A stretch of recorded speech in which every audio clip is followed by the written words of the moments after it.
पश्चिम बंगालमध्ये एका महिला डॉक्टरवर अत्याचार झाला.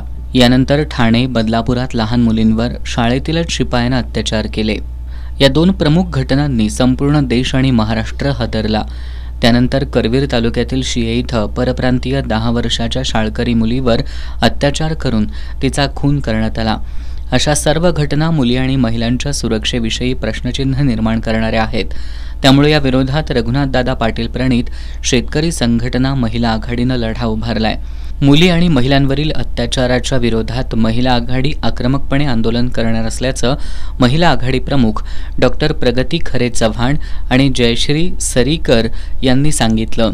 राज्यात नारी शक्ती कायद्याची प्रभावीपणे अंमलबजावणी व्हावी यासाठी सुद्धा प्रयत्न केले जाणार असून पीडित महिलांना न्याय मिळवून देण्यासह संशयितांना धडा शिकवण्याचा इशाराही देण्यात आला.